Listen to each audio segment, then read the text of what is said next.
Hey, welcome back, everyone. Welcome back to the Travel Media Lab podcast. I am your host, Yulia Denisyuk, an award winning travel photographer, writer, journalist, storyteller, entrepreneur, community builder, and podcast host. Today, we are continuing our summer reading series in which I share with you some of the most favorite stories that I've created to date. The summer is coming to an end. It's kind of hard to believe, but it is. And with the summer, the series is coming to an end as well. And if you've enjoyed listening to the stories that I've shared with you this summer, if you've enjoyed traveling to some of the places that we traveled to with this series, please do let us know on social or by leaving a review of our podcast. It always matters so much and it helps us so much when you do. Thank you. So, the story I'm going to read to you today was published in AFAR magazine, and it is about the destination that is very special to me, and that is the destination of Jordan. If you've been listening to this podcast for a while, or if you've known me personally, you know that I have a very special relationship with Jordan. Not only have I done a lot of work there and brought groups of travelers there, but also I have personal ties and relationships in Jordan. So it gives me great pleasure to introduce this story today. There is another reason why I wanted to share this story in particular. Our next season of the Travel Media Lab podcast is coming up, and there is going to be a big announcement with respect to that season. Stay tuned.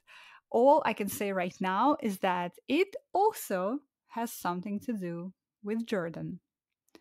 All right, let's get into the story. I hope you enjoy it. Heading to Jordan. Skip the bubble tent and stay here instead.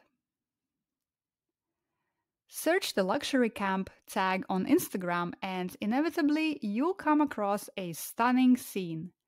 Intergalactic looking tents popping up against the rugged landscape of a deeply red planet. These settlements with the Martian movie vibes are luxury camps set inside the desert of Wadi Rum, a UNESCO World Heritage Site in the south of Jordan. Staying at one of these camps has become a bucket list item for many visitors to the small Middle Eastern country, where travel has grown considerably in the past decade. This year, the country, which is smaller than the state of Ohio, has already attracted 2.5 million visitors, a number on track to get close to its pre pandemic levels. According to Jordan's Ministry of Tourism, over 5 million people visited Jordan in 2019. Much of that traffic goes to Wadi Rum, an ancient seafloor turned desert with granite mountains rising from the red earth. To limit over tourism and preserve the desert, the Jordanian government gave one area inside Wadi Rum protected status in the 1990s.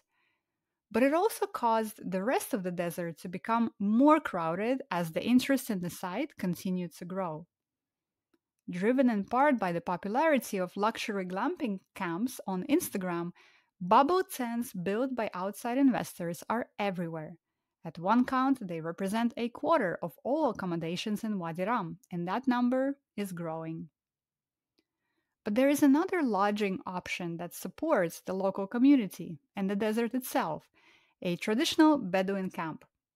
Here is why you should try one of these. According to archaeological finds of inscriptions in the area, the desert of Wadi Rum has been inhabited by humans for at least the last 12,000 years. The Bedouin tribes that live in this desert today are descendants of the nomadic herders who, for centuries, roamed between the Arabian Peninsula and the Levant, today's Iraq, Syria, Lebanon, Palestine, and Jordan. No longer nomadic and settled in two main villages, Dise and Wadi Rum, many Bedouin families derive their livelihoods from tourism because livestock herding, another source of income, has been declining in recent years due to climate related degradation of pastures and waning interest from younger generations. A traditional family run camp is an extension of the Bedouin lifestyle, one where humans are never far removed from their natural environment. Bedouin children often help their parents with herding, collecting dry wood for fires, and setting up tents inside the desert. As they grow, Bedouins learn about the various desert plants and their uses. For example, they know that white saxaul shrub makes great firewood, while another one called ajram is used for washing up. Rubbed together, it foams, much like soap does. These camps consist of several traditional style black and white tents for guests, a main communal area with a fire, and a kitchen area where meals are prepared. Operations are run by relatives and friends who have grown up in the desert and understand its way of life, which means that money spent here goes directly to support the families back in the village.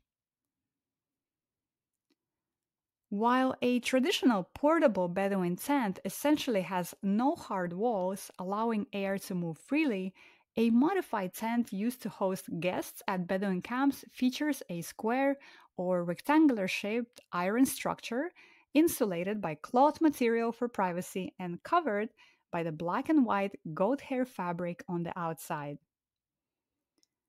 Whereas plastic made bubble tents feature amenities like air conditioning, Bedouin tents tend to skip AC in favor of a more realistic desert experience. Some Bedouin camps do offer ACs, caving in to the pressures of competing with bubble camps and requests for ACs from tourists. There are windows that let the desert breeze in during hotter summer days, and multiple blankets protect from the cold instead of heaters. Both bubble camps and Bedouin camps use solar energy, an abundant source in the desert. But bubble camps have to also rely on additional power to support air conditioning, fuel generators. This means that the choice to use air conditioning brings an increase in noise and smoke pollution to the desert. Many Bedouin families don't have the resources to build large camps or invest in advertising their camps. Where luxury bubble camps often accommodate groups of 100 or more, the footprint of Bedouin camps is more modest, often housing 20 to 30 guests at a time. From the outset, Ahmad Maraye wanted his camp, Rum Planet Camp, to be different. During his nearly 2 decades working in the local tourism industry, he's organized wild camping stays in the desert as well as 4x4 jeep tours for visitors. When Maraye and his two co owners decided to open their own camp, they had a bold vision to create a successful model of operating in the desert that is closely aligned to the Bedouin way of life, is sustainable for the future, and could serve as inspiration for the rest of the community. To start, Rum Planet Camp is intentionally small at 15 double occupancy tents. While the camp has the funds to install air conditioning in every tent and even build bubble tents, a feature often requested by guests, Maraye and his co owners Hassan Maraye and Fala Zawaide have decided to stay authentic. If we install ACs, we will prevent people from experiencing the desert the way it is, from feeling the real weather, says Maraye. Bedouins have lived here for thousands of years and they've never used AC. We use natural ways to cool down, like sitting in shades by the mountainside while gathering around the fire. That's what we want our guests to experience as well, he adds. Staying at a Bedouin camp in Wadi Rum helps you experience the local culture through unique opportunities like having lunch with a Bedouin family or learning more about camel husbandry with Bedouin herders. Guests interact with the people who live and work in Wadi Rum and call this desert home. Through stargazing lessons at night, Bedouin meals like zarb, and traditional games like seja, Travelers can get an insight into Bedouin customs and gain a new perspective on the realities of living in the desert. Bedouin culture is rooted in coexisting with the desert. Acutely aware of Jordan's water scarcity issue, progressive camps like the one Mariah runs are focused on water conservation efforts, like collecting rainwater and using only native plants that require little to no watering in the camp landscaping designs. Mariah's camp is looking to go even further with plans to switch 4x4 GPUs during desert treks to camels and food traffic only, and replace plastic water bottles with stainless steel bottles for every guest to use. Bubble camps are everywhere, but the Bedouin culture is what's unique about Wadi Rum, says Mariah.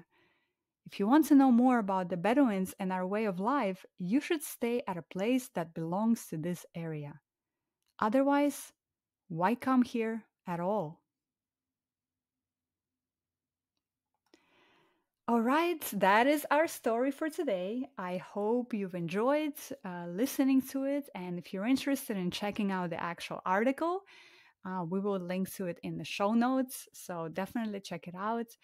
Thank you so much for listening, everyone. If you've enjoyed this episode or any other episodes in this mini series, please do let me know on social by sharing this episode or by leaving us a review. And I will see you next week for our last bonus episode in this summer reading series.